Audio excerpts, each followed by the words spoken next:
नमस्कार दोस्तों, मैं फिर एक बार राम सिंह अपनी नई वीडियो में आप लोगों का स्वागत करता हूं। कुछ मेरे भाई हैं जो मुझसे पूछ रहे हैं कि गाड़ी मुझे इलेक्ट्रॉनिक खरीदनी चाहिए या डीजल वाहन या पेट्रोल वाहन खरीदें हम। तो मेरा कहना ये है दोस्तों, आपका जो भी पैसा, देखिए सरकार ने तो नियम बनाए हैं कि आप जितना चाहें डाउन पेमेंट, जितना हो सकता है आपको उतना डाउन पेमेंट जमा करके आप गाड़ी ले सकते हैं। पर मेरा कहना यह है दोस्तों, अगर आप गाड़ी लेने से पहले एक बार जरूर सोचें कि अगर किसी भी कंपनी के लिए आप किसी भी कंपनी की गाड़ी लेते हैं तो आप मजबूत गाड़ी के लिए पैसे लगाएं और जिसके पार्ट सस्ते मिलें, जिससे आने वाले टाइम में हम उनको आसानी से डलवा सकें। ऐसी गाड़ियां ना खरीदो जिससे हमें आने वाले टाइम में दिक्कतों का सामना करना पड़े। कि जैसे एक मैं उदाहरण दे रहा हूं, मैं किसी भी कंपनी का विरोध नहीं कर रहा हूं, मैं एक आप लोगों को बता रहा हूं कि मैं तो अपने दर्शकों को बता रहा हूं, अपने भाइयों को बता रहा हूं जो अपने पैसे डालने से पहले नुकसान करते हैं। देखो सरकार का क्या है, सरकार का काम है, सरकार ने तो नियम बना दिए हैं कि जितना डाउन पेमेंट जमा करोगे आप उतनी गाड़ी आपको मिल जाएगी। आपने पैसा लगाया बाई बेकायदा, और बाई चांस आप अगर उस पैसे को नहीं भर पाते हैं तो उससे क्या है, आपका सिविल खराब होगा कि भविष्य में आप लोन लेने में आपको तकलीफ होगी। इसलिए इन चीज़ों का विशेष ध्यान रखें। अगर आप भर पाते हैं लोन, तभी भविष्य में आपको लोन मिलेगा, नहीं तो आप लोन लेने से वंचित रह सकते हैं। अब क्या है, उदाहरण के लिए मैं ये बता दूं, ये मेरी महिंद्रा की प्रियो प्लस 150 किलोमीटर चलने वाली गाड़ी है। सिर्फ इसका काम 150 किलोमीटर ही चलने का है, बाकी इसमें ऐसा कुछ नहीं है जो इसके अंदर मजबूती हो। ये देख सकते हो, अभी इसको करीब 7-8 महीने हुए हैं और ये कवर, बताओ, इस कंपनी जब हमसे इतने पैसे ले रही है तो इन लोगों को कवर, इसके ये कवर की जगह या लोहे का कवर होना चाहिए इस पे, या मान लो कोई अच्छे ब्रांड, अच्छा मतलब कवर होना चाहिए जिससे जल्दी फटे ना हमारे पैसे के हिसाब से। अब इसको 7-8 महीने हुए हैं, ये कवर करीब उससे भी पहले के फटे हुए हैं। मैं टेप लगा के काम चला रहा हूँ, ये देखिए जहां तहां फट चुके हैं। और इसके जो पार्ट हैं आप लोगों को बहुत ही महंगे मिलेंगे। और मान लो आपने इतना, अब आपके पास सोचने वाली बात है, आपने 50,000 रुपये डाउन पेमेंट में जमा करके गाड़ी निकालने गए, गाड़ी तो आप ले आए, कभी भविष्य में आपका अगर पार्ट कोई खराब हो जाता है इस गाड़ी का तो आपको डलवाना मुश्किल हो जाएगा। क्यों डलवाना मुश्किल हो जाएगा? जब आपने शुरू में ही 10-20 हजार रुपये इकट्ठे करके आपने फाइनेंस पर जब गाड़ी निकाली है तो उसका पार्ट उससे भी कई गुना महंगा है, तो अब आप कैसे डलवाएंगे? यही चीज। अब जैसे मान लो मुझे कंपनी में बताया गया, मैं कंपनी के अंदर गया था जब गाड़ी लेने के बाद, उससे पहले तो मुझे कुछ भी नहीं बताया गया था, गाड़ी लेने के बाद मुझे बताया गया कि अब मान लो ये फाइबर है, देख सकते हो ये फाइबर है। बताइए, अब हम इस पे 5-5.5 लाख रुपए का लोन है इस पे। अब बताइए, 5-5.5 लाख रुपए सिर्फ कंपनी अपना फायदा देख रही है बस।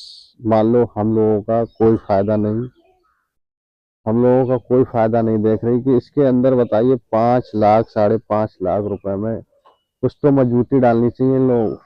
इसके अंदर बताइए क्या कमी देखिए, ना तो इसमें स्टेपनी धरने की जगह है, ना आपका चार्जर धरने की जगह। पहले क्या था, इसमें फ्लैट पतला चार्जर आता था, अब इतना बड़ा चार्जर दे दिया जिससे आप कहीं भी जाओ तो आप सवारियां बैठा लोगे या आप अपने चार्जर वगैरह कहाँ रखोगे, कहीं रखने की कोई जगह नहीं इसके अंदर बनाई गई है। पीछे स्टेपनी इसके अंदर दे दी, उसमें एक पट्टा लगा दिया गया है, उसमें पट्टे से आप बांध लो उसको और वो भी लूज हो जाती है, फिर खड़ खड़ खड़ खड़ खड़ खड़ खड़ खड़ की आवाज आती है इसके अंदर। इस तरह से। और इसके जो टायर दिए हैं कंपनी ने, टायर ये बिल्कुल ही, मान लो जो भी कंपनी है, बिल्कुल ही बेकार टायर है। इस पे एक छोटा सा भी अगर आप कांच का कोई टुकड़ा लग जाता है इसके अंदर तो इसमें कट आ जाते हैं। ये मेरे इस पास चारों टायर हैं, चारों स्टेपनियां हैं। अभी 7-8 महीने हुए हैं करीब, गाड़ी अभी 30,000 चली है। और उससे पहले ही से इसमें मान लो कट लग गए मतलब सभी टायरों में। बताइए, अब इन्हें ये टायर इसके अंदर मजबूत डालने चाहिए जब हमसे इतना पैसा पे कर रही है कंपनी। और इसकी दोस्तों देखो, इसका जो मोटर मोटर जनरेटर है, मोटर है, इसकी मुझे कंपनी के अंदर बताई गई 60,000 रुपए की। और इसका जो कंट्रोलर है, वो मुझे इसका कंट्रोलर 56,000 रुपए का बताया गया था। इसका चार्जर करीब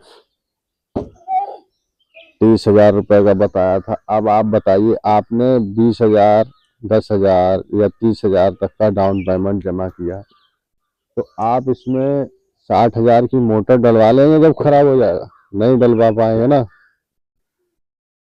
अब 60,000 की मोटर नहीं डलेगी तो आपकी गाड़ी खड़ी रहेगी, फिर कैसे चलाएंगे? अब इसके बारे में हमें तो पता है नहीं कि ये मोटर 60,000 की है या 5,000 की है, 10,000 की कंपनी जैसा बता रही। क्योंकि जब तक मार्केट में इन गाड़ियों के, किसी भी गाड़ी इलेक्ट्रॉनिक के पार्ट मार्केट में जब तक अवेलेबल नहीं होंगे, तब तक के हमें कोई जानकारी नहीं रहेगी इसकी। हमें जितना बताया जाएगा उतना हमें पैसा पे करना पड़ेगा, समझ रहे हो? अब 60,000 की मोटर है, 56,000 का कंट्रोलर, कैसे डलवाओगे? करीब एक सेली है इसका करीब 10,000 रुपए तक का। अब 10,000 का चलो सेल तो डलवा लेंगे, पर ये चीजें आप कैसे डलवाओगे? सोचने वाली बात है। कल को अगर हमारा चार्जर खराब हो जाता है, 1 साल की गारंटी मिलती है इनकी कंपनी से।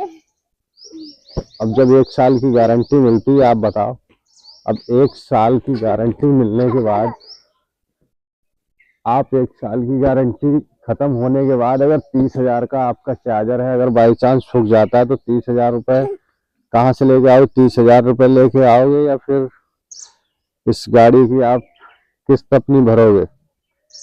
तो किस्त भी टूटेगी आपकी और गाड़ी का चार्जर भी नहीं ले कर आ पाएंगे, और गाड़ी आपकी कंपनी में चली जाएगी। कंपनी में जाने के बाद आपका सिविल खराब हो गया, आप भविष्य में लोन नहीं ले सकते हैं। मैंने एक गाड़ी खरीदी, पहले तो ये खरीदा है क्योंकि मुझे जब इसमें समझ में आया कि इतना सारा कुछ इसके अंदर बहुत ही महंगा हिसाब किताब है, तो मैंने क्या किया, एक टुक टुक लिया। मतलब टुक टुक जो ट्रेनियां भी गाड़ियां आती छोटी वाली, वो ली, क्योंकि वो सस्ती भी पड़ती है और इससे मेरी नज़र में सारा कुछ उसमें लोहे का होता है।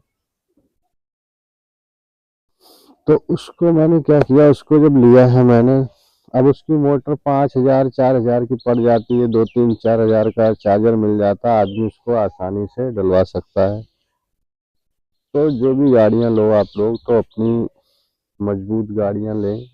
बाकी आप लोगों की मर्जी है, आप जो चाहें वो पैसे लगा सकते हैं। मेरा काम था आप लोगों को बताना और समझाना, मैंने आप लोगों को समझा दिया। बाकी आपकी मर्जी रहेगी कि चाहे जिस कंपनी की मर्जी आप गाड़ी ले सकते हैं। जय हिंद दोस्तों।